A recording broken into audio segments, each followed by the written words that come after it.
La Campania italiana es una zona de preciosas colinas repletas de vides, olivos y plantas aromáticas.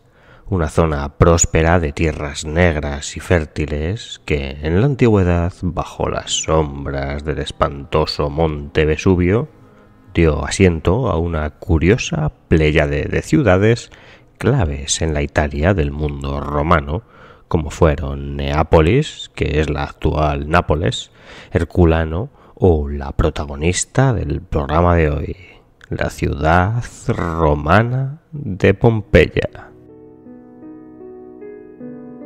Pompeya, asentada en las mismas faldas del Vesubio, era ya una ciudad muy vieja cuando dominaba con puño de hierro el emperador Tito.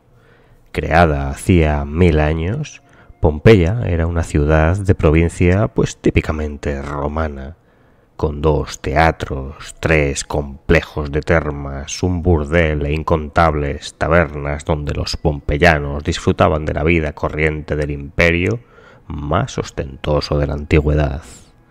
El anfiteatro de Pompeya, una mole de ladrillo y mármol impresionante para la antigüedad, tendría una capacidad aproximada para unos 20.000 romanos, apenas la mitad que los que el magnífico Coliseo de Roma llegaría a tener con el tiempo.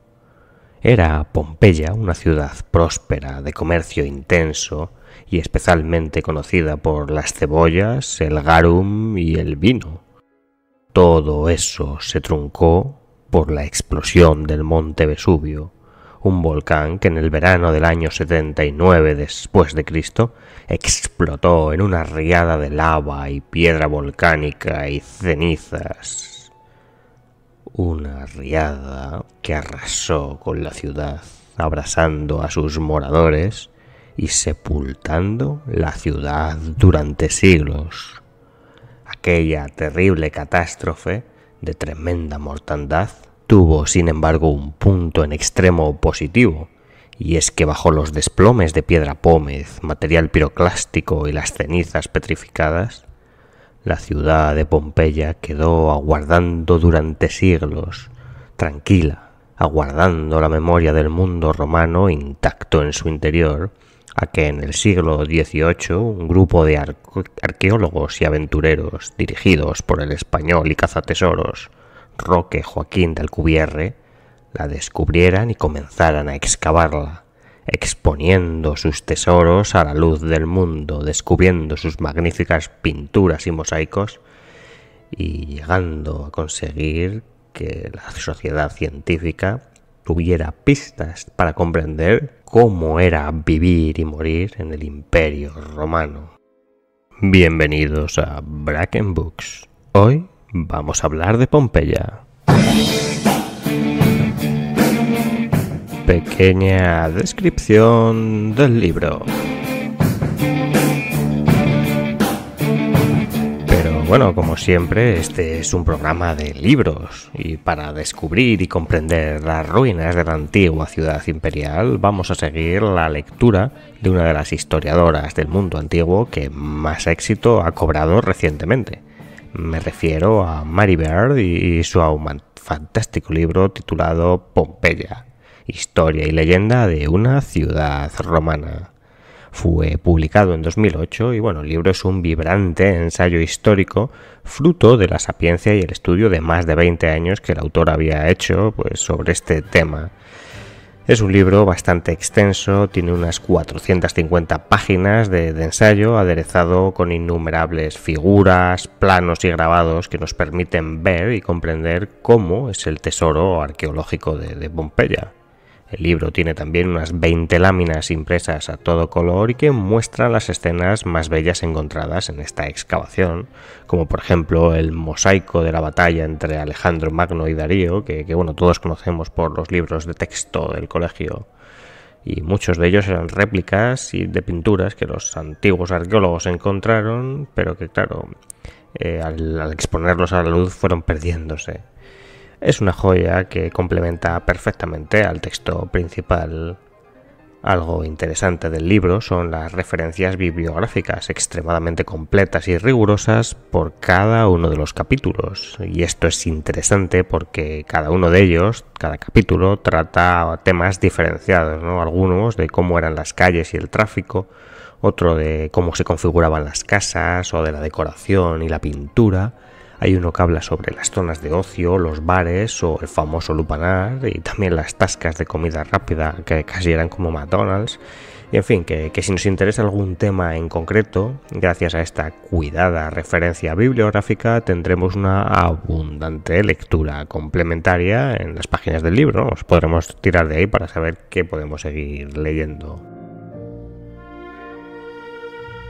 ¿Qué sabemos del autor? Winifred Mary Bird nació el primer día de enero de 1955, una buena faena que le haría a su madre, la verdad, naciendo el año nuevo. Pero el caso es que la pequeña Winifred pronto mostró especial interés por la historia y el mundo antiguo, pasión que fue consolidándose y que la convirtieron en una gran estudiosa sobre el tema. Ya en 1979 daba clases la jovencita Mary Bird en el King's College de Londres y en torno al año 1985 era la única mujer que daba conferencias en la prestigiosa Universidad de Cambridge sobre historia clásica. Y esto, bueno, no es baladí, pues en la actualidad Bird, además de una gran historiadora, es una férrea activista feminista que defiende la igualdad entre los sexos. Sus estudios sobre Roma se han hecho especialmente famosos para el gran público gracias precisamente a este libro que la consagró en el tema, pero sobre todo al más reciente titulado SPQR, un ensayo que en muy breves páginas abarca la historia de varios centenares de la antigua Roma, dando una visión cuanto menos interesante de lo que fue aquel imperio, aquel mundo clásico que tan idealizado tenemos y de cómo la historia como ciencia puede tratar de explorar, pues efectivamente, cómo era vivir en Roma. En las páginas del presente libro tendremos también varios de estos momentos. Por ejemplo, cuando descubrimos que la norma social respecto a las comidas fuera del hogar no era precisamente igual en el mundo antiguo a la que actualmente impera. Nos comenta del siguiente modo Mary Bird en el libro. Pompeya nos muestra una sorprendente inversión de lo que son nuestras normas sociales. Entre nosotros son los ricos los que van al restaurante y los pobres los que cocinan en casa para ahorrar. En Pompeya eran los pobres los que comían fuera.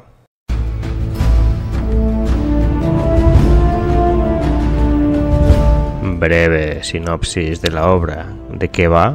Hoy en algo más que 2 frases.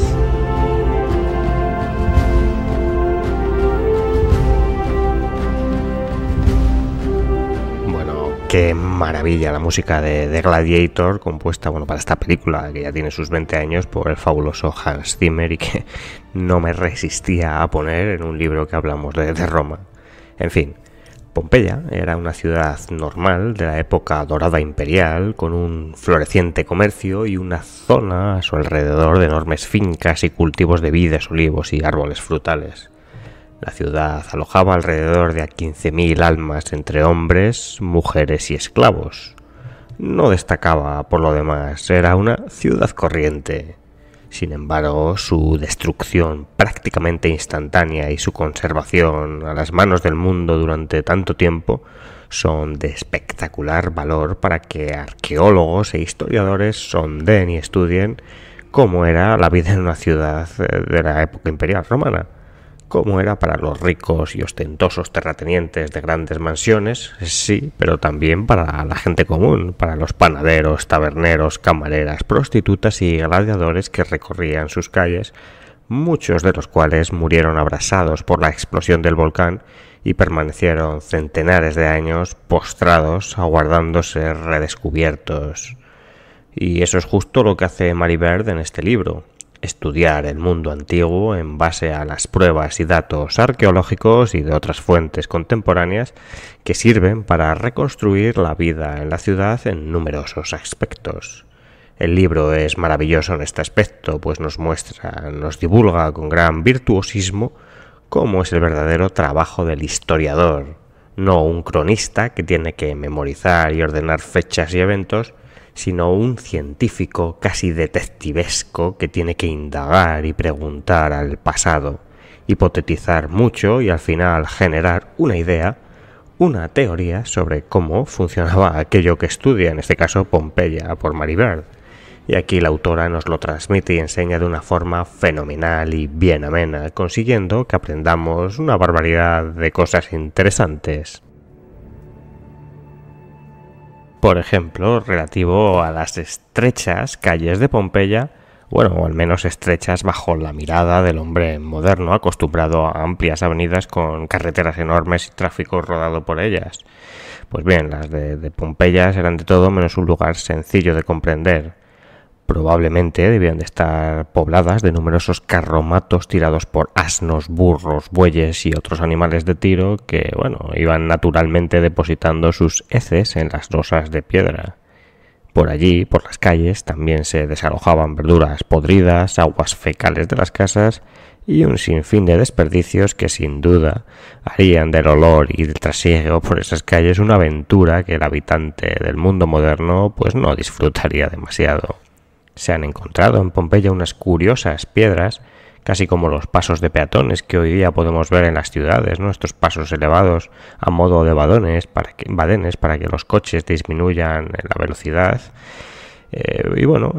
Pues son muy parecidas estas piedras, pero claro, su finalidad no era la misma que estos badenes, sino que servían para que los ciudadanos pudieran cruzar la calle sin tocar los pies con ese fango e inmundicia que había en la parte de abajo.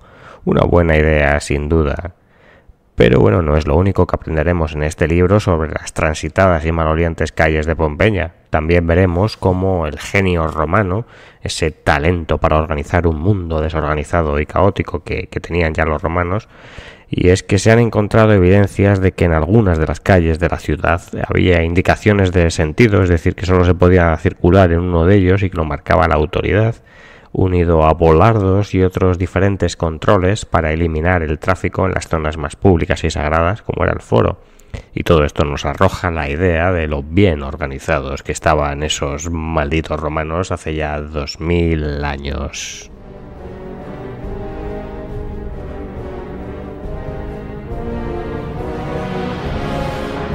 ¿Cómo eran las casas? Pues que este es un aspecto que se ha estudiado ampliamente en Pompeya y que ha arrojado novedosos datos acerca del mundo romano, es este estudio de las casas.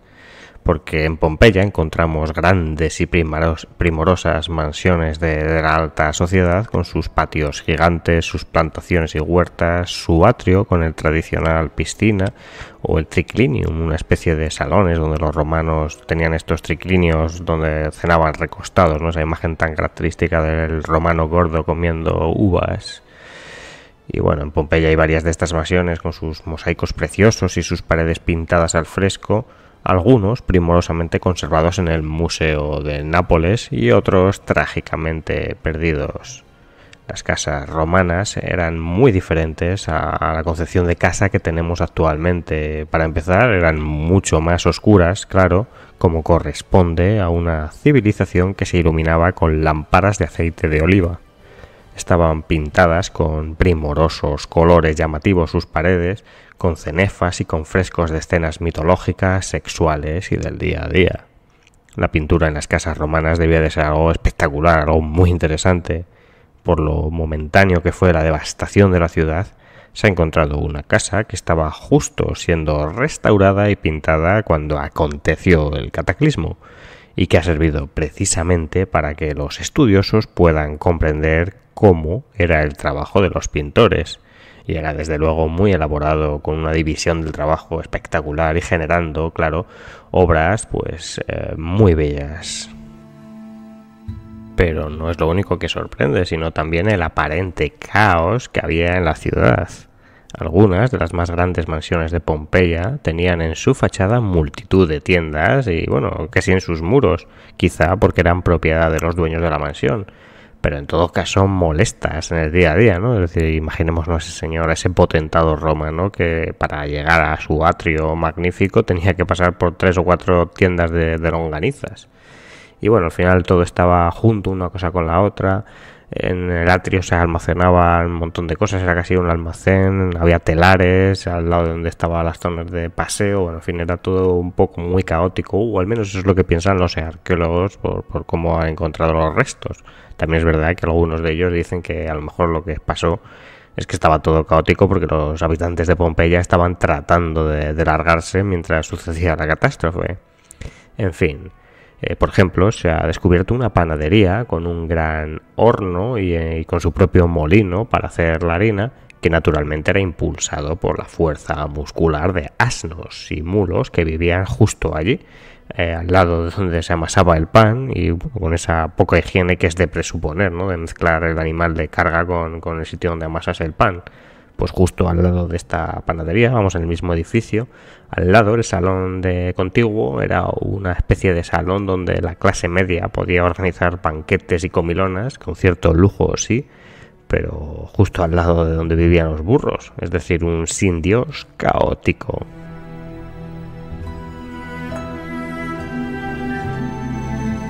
Un aspecto muy interesante de la cultura romana era cómo se establecían los vínculos sociales en función de la beneficencia de juego y bueno, es decir, estos juegos que organizaban los grandes patronos para que la sociedad se divirtiera. Era en realidad una concepción muy diferente, por no decir opuesta a los valores que priman actualmente, ¿no? Donde bueno, pues allí los romanos lo que daban preeminencia era al dinero y al patrimonio, y especialmente a cuando era antiguo. Era una sociedad bastante rígida, pero con cierta movilidad social. Muchos esclavos, de hecho, conseguían la libertad, y otros, que eran personas acomodadas o incluso ricos, acababan fatal. Pues bien, los romanos promovieron el patrocinio y la relación clientelar entre el rico y poderoso y sus diversos clientes. Por tanto, estos personajes preeminentes necesitaban de la admiración de la plebe, tanto como ésta necesitaba la beneficencia de los ricos para poder vivir acomodadamente, ¿no? O poder sobrevivir. Los cargos públicos no eran como actualmente, de que son retribuidos, sino que al revés, eran costosos. El romano que quería ocupar un puesto en el ayuntamiento, entre comillas, en el foro de Pompeya, pues tenía que desembolsar una suma muy importante, y gracias a esta tradición, gracias a estas sumas que tenían que desembolsar los patronos, los patricios, para poder acceder al poder público y político, pues es que tenemos enormes monumentos y relatos fascinantes de cómo funcionaba el mundo romano. Porque los ricos, para acceder a este poder político y religioso, construían bellos teatros, patrocinaban juegos de gladiadores y caza de bestias, mejoraban las instalaciones de las termas. En definitiva, tenían que gastar sus ahorros, sus dineros, en hacer más fácil y próspera la vida de la comunidad. Y ahora, además, esto un arma arrojadiza en las elecciones y en las diferentes luchas por el poder, en la que los nobles ostentaban esta beneficencia incluso después de haber muerto. Por eso en Pompeya se han encontrado varios testimonios escritos en las tumbas de los ricos de aquellas cosas que hicieron por la ciudad, ¿no? No sé quién amplió el foro, no sé cuál mejoró el teatro, y no sé quién hizo unos juegos de 4 días con 100 parejas de gladiadores. Y algo muy interesante es que el templo más grande del foro de la ciudad fue patrocinado por una sacerdotisa llamada Eumaquia. Prueba, pequeña eso sí, de que las mujeres también participaban en la vida pública, siquiera fuera de forma residual, y que tenían cierto poder y control sobre su patrimonio.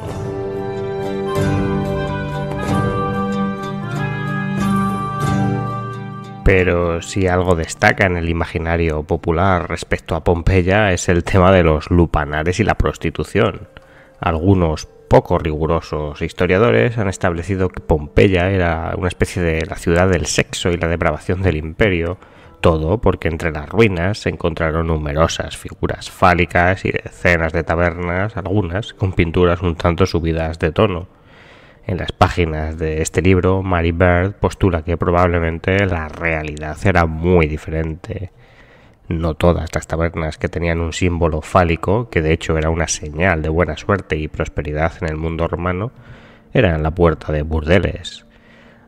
Según la autora, en toda Pompeya solo se ha encontrado un edificio que realmente parece ser un lupanar, y además este era de reducidas proporciones, lo cual tiene sentido viendo cómo era el tamaño de la ciudad.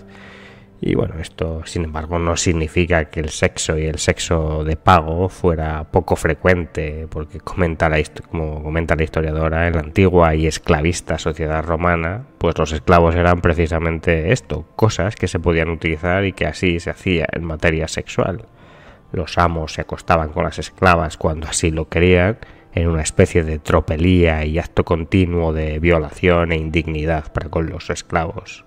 Sí, pero también a veces con resultados sorprendentes, pues se ha encontrado un brazalete de oro que un amo regaló a su amada esclava. A veces el amor surgía donde menos cabría imaginar. Y en fin, que estas y miles de cosas más podremos descubrir y aprender si leemos Pompeya, de Mary Beard. Cosas buenas y positivas. Me ha gustado mucho cómo la autora expone los hallazgos, cómo explica las diferentes teorías explicativas para los misterios aún sin resolver y cómo presenta ella sus propias teorías al respecto. Es maravilloso este libro y toda la obra de Mary Beard en realidad a este respecto, ¿no? Es casi un diálogo con el pasado, un interrogatorio más bien, y es un poco lo que sientes cuando la acompañas por sus páginas. Sí, sabremos cómo era la panadería de Pompeya y que los bares eran un sitio muy relevante, así como el funcionamiento de las calderas que alimentaban las calientes piscinas de las termas. Pero hay tantos misterios aún por resolver. ¿Eran los bares una especie de zona de ocio oscuro, depravado y sexual, o simplemente a los antiguos les gustaba la decoración estrambótica? ¿Cómo sería circular por las atestadas, sucias y malolientes calles de la ciudad? O por contra, esas canalizaciones que muestra la ciudad, que muestran los restos arqueológicos, ¿serían de verdad efectivas y las calles estarían más presentables de lo que nos podemos imaginar? No sé, todos esos misterios, todas estas ideas que nos cuenta Mary Beard son maravillosas, porque al final te entra este misterio de querer saber más, que al final es lo que debe perseguir un buen ensayo histórico. Y cosas negativas. El libro es una maravilla divulgativa, así es, un gran libro de historia, pero claro, eso tiene un problema y es que no mantiene el ritmo, es denso y pesado de leer. A mí me ha gustado, desde luego, pero bueno, le he tenido que dedicar varias semanas de lectura para poder concluirlo con reposo y que me penetraran esos conocimientos. Y eso que el comienzo, las primeras 100 páginas, son absolutamente vibrantes, con esa descripción de las calles de Pompeya tras cómo las excavaron, cómo encontraron los restos de humanos, y con la narración e hipótesis de los últimos momentos de estos cadáveres pompeyanos rescatados. Y bueno, al final, claro, este ritmo y ese comienzo tan espectacular, al no tener continuidad, lógico por la extensión y lo denso del tema, pues deja un poco un mal sabor de boca, como si te tomas lo más rico, el postre justo al inicio, y luego va la ensalada. Y dices, claro, haber dejado el chocolate para el final, hombre, Mary Beard. Pero bueno, al final es un grandísimo libro que qué duda cabe por párrafos como el que sigue y que nos trasladan a ese diálogo con la historia, a esa visión crítica que nos sirve para conocer y ampliar más nuestro juicio. Dice así en la autora. Pero no todas las cenas eran formales, no tenemos la menor idea de con cuánta frecuencia se habrían celebrado cenas de ese estilo. Los especialistas modernos deducen que se trataba de un elemento habitual en la vida de los romanos. La principal comida del día, la cena, la tomaban los romanos en el triquilinio a la última hora de la tarde, como podemos comprobar que afirman muchos manuales que tratan del mundo antiguo. En realidad, como sucede con muchas cosas que vemos escritas acerca de la vida social de Roma, Se trata de una generalización excesiva basada en unas cuantas referencias aisladas que encontramos en escritores latinos de épocas diferentes y luego reunidas como si reflejaran la norma. ¿Por qué lo leí y si lo recomendaría? Compré Pompeya hace un par de años, justo después de leer con gran gusto SPQR, ¿no? De la misma autora que he comentado ya antes, y bueno, lo deposité en una estantería y ahí permaneció ese tiempo. Y justo lo he leído ahora porque la verdad es que estaba ya necesitado de leer algo de historia. En verdad yo soy un apasionado de la historia y leo muchísimo sobre este tema y bueno, concretamente de la historia del mundo antiguo y romano me fascina. Toda ella en general, pero bueno, es que los romanos siempre han tenido esa magia que los hace especiales. Y quería, en este momento, revisitar ese mundo y nada mejor que de las manos de una de sus mayores expertas y conocedoras.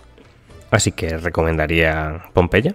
Pues la verdad es que sí, desde luego. Pero también es verdad que primero yo creo que es mejor comenzar con SPQR, que aunque es posterior en la bibliografía de Maribert, es un libro más ensayístico con una tesis principal y una idea sobre el mundo romano muy concreta y que trata de demostrar durante todas sus páginas y por tanto yo creo que se lee mejor, es más fácil y quizá más memorable. Pompeya, sin embargo, es un repaso completo, una búsqueda muy minuciosa sobre cómo era el día a día en una ciudad romana corriente y moliente. Y claro, eso algo se hace más denso. No es un libro introductorio, por así decirlo, pero bueno, si tenéis algo de conocimiento sobre la época, yo creo que os fascinará. ¿A qué se parece? Bueno, se me está alargando el programa, así que seré breve en esta sección. Ya he hablado largo y tendido de SPQR de Maribert, que desde luego os recomiendo, como justo acabo de comentar. Así que en esta sección os voy a hablar de un libro curioso e interesante y que creo que es algo más desconocido, pero que este sí que me fascinó y me pareció una sorpresa muy buena, muy grata. Se titula 60 millones de romanos y está escrito por el historiador Jerry Toner. Es un maravilloso libro también de divulgación histórica que explora cómo era la vida para los romanos corrientes, para los pobres, para los agricultores, para los artesanos y para los pequeños comerciantes que poblaron todo el Mediterráneo durante varios siglos. Y bueno, esa población de la cual somos herederos en cierto modo y que alumbró una civilización memorable. Y la forma en la que Toner se acerca a ese día a día es muy interesante, explorando problemas tan curiosos como la comida, la cama, cómo se vestían, cómo afrontaban el riesgo y la enfermedad, la religión del día a día, en fin, un libro cuajado de anécdotas, datos y conocimiento que os recomiendo a más no poder, es decir, mucho, os recomiendo con fervor que leáis 60 millones de romanos, es una grandísima lectura. Y en fin, con esto me despido por hoy, la verdad, porque como he dicho antes tenía muchas ganas de traer a este programa un libro ya de historia. Me encanta y bueno, es una de las cosas malas de este podcast, que con este ritmo martilleante que me he marcado de una semana para cada programa, pues poco tiempo tengo para libros densos como son los históricos y ya echan falta traeros algo así. Espero que os haya gustado y si es así, dejadme vuestro like, que me ayuda mucho a crecer y a saber que os gusta el contenido. Me despido como siempre con un abrazo, ya perdiendo casi la voz y deseándoos un buen día.